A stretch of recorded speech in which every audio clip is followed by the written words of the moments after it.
രാജ്യത്തെ ഏറ്റവും വലിയ single location solar cell production പ്ലാന്റിൽ നിന്നും കൊമേഴ്സ്യൽ പ്രൊഡക്ഷൻ ആരംഭിച്ചതിന്റെ പശ്ചാത്തലത്തിൽ കഴിഞ്ഞ ദിവസം ടാറ്റ പവർ എന്ന സ്റ്റോക്ക് 6% ഉയർന്ന് 445 രൂപ വരെ എത്തി. 1.42 ലക്ഷം കോടി രൂപയുടെ മാർക്കറ്റ് ക്യാപ്പുള്ള കമ്പനിയുടെ valuation 38.62, dividend yield 0.45%. Tata power എന്ന കമ്പനി പവർ ജനറേഷൻ ഡിസ്ട്രിബ്യൂഷൻ സെഗ്മെന്റിൽ പ്രസൻസ് ഉള്ള കമ്പനിയാണ്. കമ്പനിക്ക് റിന്യൂവബിൾ എനർജി സെഗ്മെന്റിനോടൊപ്പം തന്നെ കൺവെൻഷണൽ പവർ ജനറേഷൻ സെഗ്മെന്റിലും പ്രസൻസ് ഉണ്ട്. ടാറ്റ പവറിൻ്റെ ഫുള്ളി ഓൺഡ് സബ്സിഡറി കമ്പനിയായ TP സോളാർ എന്ന കമ്പനിക്ക് കീഴിലാണ് തമിഴ്നാട്ടിലെ തിരുനെൽവേലിയിൽ സ്ഥിതി ചെയ്യുന്ന രാജ്യത്തെ ഏറ്റവും വലിയ single location solar cell production plant ഉള്ളത്. ഈ പ്രൊഡക്ഷൻ പ്ലാന്റ് 2023 ഒക്ടോബർ മാസത്തിൽ കമ്മീഷൻ ചെയ്തെങ്കിലും ഇതുവരെ 1.25 മെഗാവാട്ട് കപ്പാസിറ്റിയുള്ള സോളാർ സെൽ പ്രൊഡക്ഷൻ ആയിരുന്നു നടത്തിയത്. കഴിഞ്ഞ ദിവസം കമ്പനി അതിൽ കൊമേഴ്സ്യൽ പ്രൊഡക്ഷൻ ആരംഭിക്കുകയും പ്രൊഡക്ഷൻ പ്ലാന്റിൻ്റെ കപ്പാസിറ്റി 2 ഗിഗാവാട്ടായി ഉയരുകയും ചെയ്തു. വരും സമയങ്ങളിൽ ഡിമാൻഡ് ഉയരുകയാണെങ്കിൽ അല്ലെങ്കിൽ വർദ്ധിച്ച ഡിമാൻഡിനെ കേറ്റർ ചെയ്യുന്നതിന് വേണ്ടി കമ്പനി അതിൻ്റെ പ്രൊഡക്ഷൻ റാമ്പപ്പ് ചെയ്ത് ഒപ്റ്റിമം കപ്പാസിറ്റിയായ 4 ഗിഗാവാട്ടിലേക്ക് ഉയർത്താനും സാധ്യതയുണ്ട്. ഈ ന്യൂസിൻ്റെ ഇമ്പാക്റ്റാണ് കഴിഞ്ഞ ട്രേഡിംഗ് സെഷനിൽ ടാറ്റ പവർ എന്ന സ്റ്റോക്കിൽ കാണാൻ സാധിച്ചത്. ഇവിടെ ടാറ്റ പവർ എന്ന കമ്പനി 4300 കോടി രൂപയുടെ ഇൻവെസ്റ്റ്മെൻറ്റ് നടത്തിയാണ് രാജ്യത്തെ ഏറ്റവും വലിയ single location solar cell manufacturing plant setup ചെയ്തിരിക്കുന്നത്. ഇവിടെ 80% വുമൺ എംപ്ലോയീസ് ആണുള്ളത്.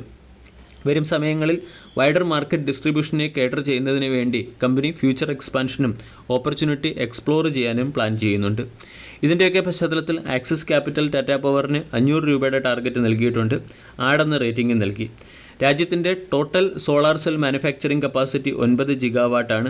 ഇതിൽ അദാനി സോളാർ 4 ഗിഗാവാട്ടും പ്രീമിയർ എനർജി 2 ഗിഗാവാട്ടും ടാറ്റ പവർ 2.5 ഗിഗാവാട്ടും Jupiter international, Websol energy system തുടങ്ങിയ കമ്പനികൾ ചേർന്ന് 0.5 ഗിഗാവാട്ടുമാണ് കോൺട്രിബ്യൂട്ട് ചെയ്യുന്നത്. 2025 ഫിനാൻഷ്യൽ ഇയറിലെ ഇന്ത്യയുടെ ടാർഗറ്റായ 25 ഗിഗാവാട്ടിന് വളരെ താഴെയാണ് ഇപ്പോഴത്തെ റിന്യൂവബിൾ എനർജി പ്രൊഡക്ഷൻ കപ്പാസിറ്റി.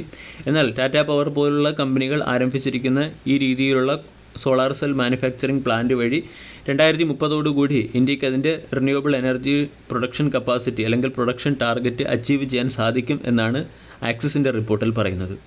കൂടാതെ ആക്സിസ് ക്യാപിറ്റലിൻ്റെ റിപ്പോർട്ടിൽ പറയുന്നത് അപ്രൂവ്ഡ് ലിസ്റ്റ് ഓഫ് സോളാർ സെൽസിൻ്റെ അപ്രൂവ്ഡ് ലിസ്റ്റ് ഓഫ് മോഡൽസ് മാനുഫാക്ചേഴ്സിൻ്റെ റിപ്പോർട്ട് അല്ലെങ്കിൽ ലിസ്റ്റ് പുറത്ത് വരാത്തത് കൊണ്ട് ഇത് ഈ കമ്പനിക്ക്, അതായത് ടാറ്റ പവർ എന്ന കമ്പനിക്ക് റൂഫ് ടോപ്പ് സോളാറുകൾക്കും അതുപോലെ തന്നെ DCR പ്രോജക്റ്റുകൾക്കും സോളാർ സെൽ നൽകി മികച്ച രീതിയിൽ ഏണിംഗ് ചെയ്യാൻ സാധിക്കും.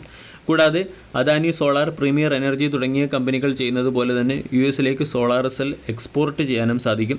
ടാറ്റ പവറിൻ്റെ റിപ്പോർട്ടിൽ പറയുന്നത് കമ്പനിയുടെ തന്നെ ഇൻറ്റേർണൽ റിക്വയർമെൻറ്റുകൾക്ക് വേണ്ടിയും അതുപോലെ തന്നെ ടാറ്റ ഗ്രൂപ്പിൻ്റെ റിക്വയർമെൻറ്റുകൾക്ക് വേണ്ടിയും റിക്വയർമെൻറ്റുകൾക്ക് വേണ്ടിയും സോളാർ സെൽ പ്രൊഡ്യൂസ് ചെയ്ത് ഡിമാൻഡ് സപ്ലൈ ചെയിൻ ആക്റ്റീവ് ചെയ്യാനാണ് കമ്പനി ശ്രമിക്കുന്നത്.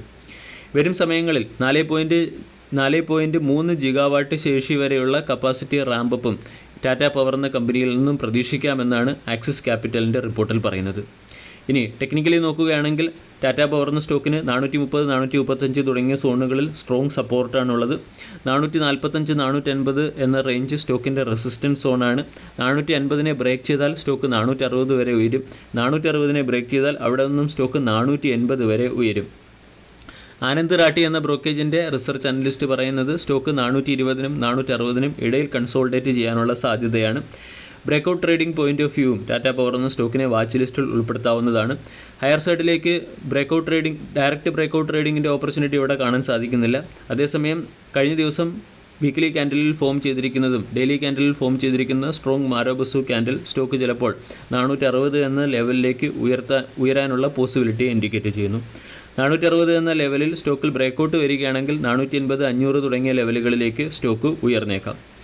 രണ്ടാമത്തെ അപ്ഡേറ്റ് ഇറാഡയുമായി ബന്ധപ്പെട്ടത്. കഴിഞ്ഞ ട്രേഡിംഗ് സെഷനിൽ സ്റ്റോക്ക് 5% ഉയർന്ന് 235 രൂപയ്ക്ക് അടുത്ത് ക്ലോസിംഗ് നൽകി. 62,000 കോടി രൂപയുടെ മാർക്കറ്റ് ക്യാപ്പുള്ള കമ്പനിയുടെ valuation 44, 52 week high 310, 52 week low 50. കഴിഞ്ഞ ഒരു മാസം കൊണ്ട് സ്റ്റോക്ക് 5% നെഗറ്റീവ് റിട്ടേൺ നൽകി. ഇയർ ടിൽ ഡേറ്റിൽ 125% റിട്ടേൺ ആണ് സ്റ്റോക്ക് നൽകിയത്. ഇറാഡയുമായി ബന്ധപ്പെട്ട് പുറത്തുവന്ന ഏറ്റവും പ്രധാന അപ്ഡേറ്റ് ഇറാഡയുടെ ഫുള്ളി ഓൺഡ് സബ്സിഡറി കമ്പനിയായ IREDA global green energy finance എന്ന കമ്പനിക്ക് 1 ലക്ഷം IREDA global green energy finance limited എന്ന കമ്പനിക്ക് പ്രൊവിഷണൽ രജിസ്ട്രേഷൻ ലഭിച്ചു എന്നുള്ളൊരു അപ്ഡേറ്റ് ആണ്. ഇതിൻ്റെ പശ്ചാത്തലത്തിൽ ഇറാഡ എന്ന സ്റ്റോക്കിനെ ഇന്നത്തെ ട്രേഡിംഗ് സെഷനിൽ ഫോക്കസ് ചെയ്യാം. ഇറാഡ എന്ന സ്റ്റോക്ക് അണ്ടർ പെർഫോം ചെയ്യുകയാണെങ്കിലും സ്റ്റോക്കുമായി ബന്ധപ്പെട്ട് ഒരുപാട് പോസിറ്റീവ് ന്യൂസുകൾ വരുന്നുണ്ട്. SJVN, GMR എനർജി തുടങ്ങിയ കമ്പനികളുമായി ചേർന്ന് 900 മെഗാവാട്ട് ശേഷിയുള്ള upper Karnali hydro electric project നേപ്പാളിൽ കമ്പനി ഇംപ്ലിമെൻറ്റ് ചെയ്തിട്ടുണ്ട്. അതോടൊപ്പം തന്നെ പ്രമുഖ റേറ്റിംഗ് ഏജൻസിയായ S&P global rating ഇറാഡയ്ക്ക് BBB, A3 തുടങ്ങിയ റേറ്റിംഗ് നൽകുകയും ചെയ്തിട്ടുണ്ട്. ഇവിടെ റേറ്റിംഗ് കമ്പനികൾ സ്റ്റേബിൾ ഔട്ട്ലുക്കിൽ നിന്നും പോസിറ്റീവ് ഔട്ട്ലുക്കിലേക്ക് മാറിയിട്ടുണ്ട്. അതേസമയം ടെക്നിക്കലി സ്റ്റോക്ക് വീക്ക് സോണിലാണ്. ഡെയിലി ക്യാൻഡിൽ പാറ്റേൺ പരിശോധിക്കുകയാണെങ്കിൽ സ്റ്റോക്കിൽ ഒരു പ്രാവശ്യം ട്രെൻഡ് ലൈൻ ബ്രേക്കൗട്ട് വന്നു. സ്റ്റോക്ക് ബ്രേക്കൗട്ടിന് ശ്രമിച്ചു, പക്ഷേ ബ്രേക്കൗട്ട് സസ്റ്റെയിൻ ചെയ്യാത്തതുകൊണ്ട് സ്റ്റോക്ക് വീണ്ടും ബ്രേക്ക് ഡൗൺ ഫേസിലാണ്.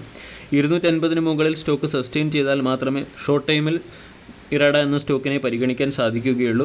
അതേസമയം റിന്യൂവബിൾ എനർജി സെക്ടറിലെ സ്റ്റോക്കും റിന്യൂവബിൾ എനർജി പ്രൊജക്റ്റുകൾക്ക് ഫിനാൻസ് ചെയ്യുന്ന ലിസ്റ്റഡ് ആയിട്ടുള്ള ഒരേ ഒരു NBFC കമ്പനി എന്ന നിലയിലും സപ്പോർട്ട് പ്രൈസിൽ വാങ്ങാൻ ആഗ്രഹമുള്ളവർക്ക് ഇറാഡ എന്ന സ്റ്റോക്കിനെ പരിഗണിക്കാം.